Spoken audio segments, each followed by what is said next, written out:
అందరికీ శుభోదయం పిల్లలు. ఈరోజు మనం చెప్పుకొనబోయే పాఠం మాధ్యమాల రచన. ఈ పాఠం సృజనాత్మక రచన టెక్స్ట్ బుక్లో 3వ యూనిట్ మాధ్యమాలకు రచన. ఇందులో మనం చెప్పుకొనబోయే పాఠం పత్రికా రచన. అందులోని వార్తా రచన గురించి ఇప్పుడు మనం తెలుసుకోబోతున్నాం పిల్లలు. ఈ అంశంలో వార్తలను ఎలా రాయాలి, వార్తలు అంటే ఏమిటి, వార్తల యొక్క లక్షణాలు ఏంటి, ఆ వార్తలను ఎలా నిర్వచించాలి అనే యొక్క అంశంపై చర్చించుకుందాం పిల్లలు.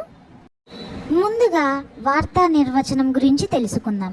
వార్తా నిర్వచనం అసాధారణమైన విషయాలను తెలిపేది వార్త. సాధారణంగా జరిగే విషయాలను తెలిపేది అది వార్త కాదు. ఉదాహరణకు, వానాకాలంలో మంచి వర్షాలు కురిసి పంటలు బాగా పండితే అది వార్త కాదు. అకాలంలో తుఫానులు వచ్చి దాని కారణంగా పంటలు దెబ్బతింటే అది వార్త అవుతుంది. లార్డ్ నార్త్ క్లిఫ్ గారు ఈ యొక్క అంశంపై ఒక ఉదాహరణను వార్తపై ఇచ్చారు. కుక్క మనిషిని కరిస్తే అది వార్త కాదు, మనిషి కుక్కని కరిస్తే అది వార్త.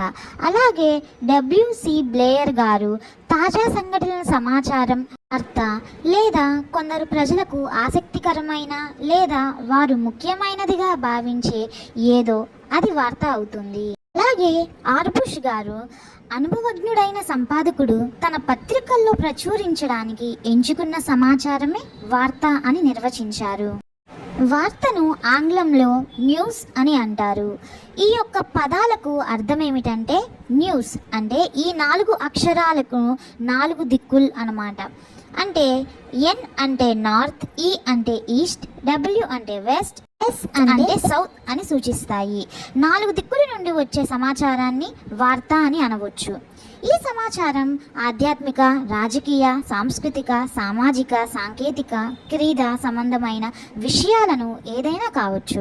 కనుక ప్రజల అభిరుచులు, ఆసక్తులను బట్టి ఏదైనా ఒక విషయం రాస్తే వార్త అవుతుంది. ఇప్పుడు మనం వార్త, దాని యొక్క లక్షణాలను తెలుసుకుందాం పిల్లలు. వార్త లక్షణాలు: మానవుల అభిరుచులను బట్టి వారికి ఇష్టమైన వార్తలను చదువుతారు. అందుకే పత్రికల్లో పాఠకుల అభిరుచికి, పాఠకులు అంటే చదివేవారు, కావున పాఠకులకు అభిరుచికి అనువైన వార్తలను ప్రచురిస్తారు. పాఠకులు ఆకాంక్షలను అంటే కోరికలు, వారి యొక్క కోరికలను బట్టి నెరవేర్చే పనిని వార్తలు చేస్తాయి. జరిగిన సంఘటనల ప్రాధాన్యాన్ని బట్టి, లభించిన సమాచారాన్ని బట్టి అది వార్త అవుతుందో కాదో తెలుస్తుంది. వార్తకు కొన్ని లక్షణాలు ఉన్నాయి.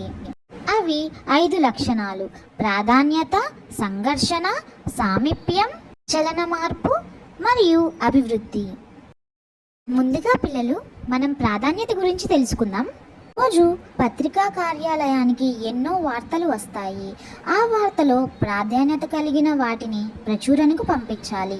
ఆ వార్తలను ఎంపిక చేసేటప్పుడు పత్రికా భావజాలం, లక్ష్యం, పరిమాణం ప్రధానమవుతాయి. అందుకే ఏ వార్త ప్రజల జీవితాలను అధికంగా ప్రభావితం చేస్తుందో, ఏ వార్తను ఎక్కువ మంది పాఠకులు చదువుతారో అలాంటి వార్తలను ఎంపిక చేయాలి.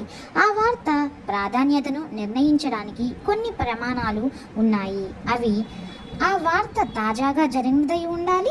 2, అది అసాధారణ సంఘటన అయి ఉండాలి. 3, అది ప్రముఖులైన వ్యక్తులకు సంబంధించినదై ఉండాలి. 4, అది జరిగే ప్రదేశం ప్రముఖమైనదై ఉండాలి. పై ప్రమాణాలున్న వార్త అయితే అది ప్రచురణకు యోగ్యమైనదిగా భావిస్తారు. 2వది సంఘర్షణ. మానవ జీవనం సంఘర్షణలతో నిండి ఉంటుంది. అందుచేత పాఠకులు సంఘర్షణలతో కూడిన వార్తలను అధికమైన ప్రాధాన్యం ఇస్తారు. సంఘర్షణలు భావోద్వేగాల మీద ఆధారపడి ఉంటాయి. కనుకనే మనుషులు వాటి పట్ల ఆసక్తిని చూపిస్తారు. 2 సిద్ధాంతాల మధ్య, 2 సమూహాల మధ్య జరిగే సంఘర్షణలకు సంబంధించిన వార్తలు సమాజాన్ని ప్రభావితం చేస్తాయి.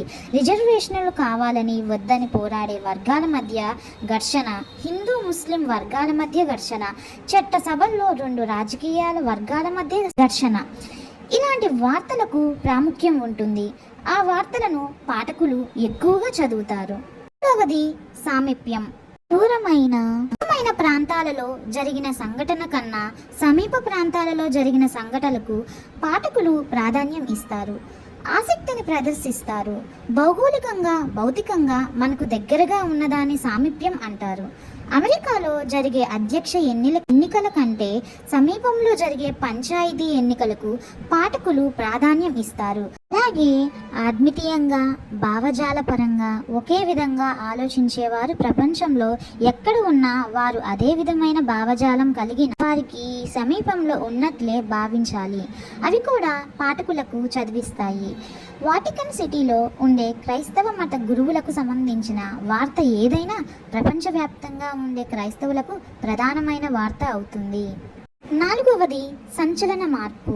ఒక సంఘటన ప్రపంచవ్యాప్తంగా కానీ, దేశవ్యాప్తంగా కానీ, రాష్ట్ర వ్యాప్తంగా కానీ సంచలనం సృష్టిస్తే అది వార్త అవుతుంది.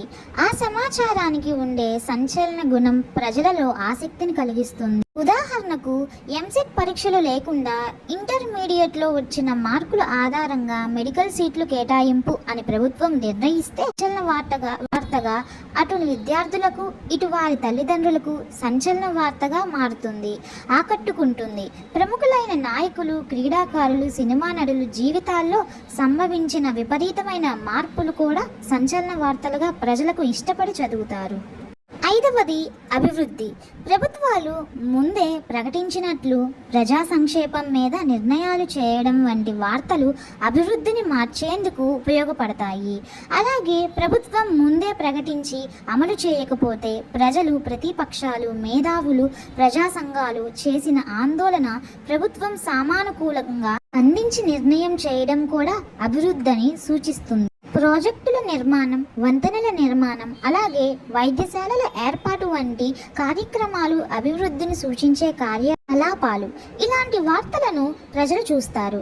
వార్త లక్షణాన్ని బట్టి అందిన సమాచారాన్ని వార్త అవుతుందో లేదో ముందుగా నిర్ధారించుకోవాలి.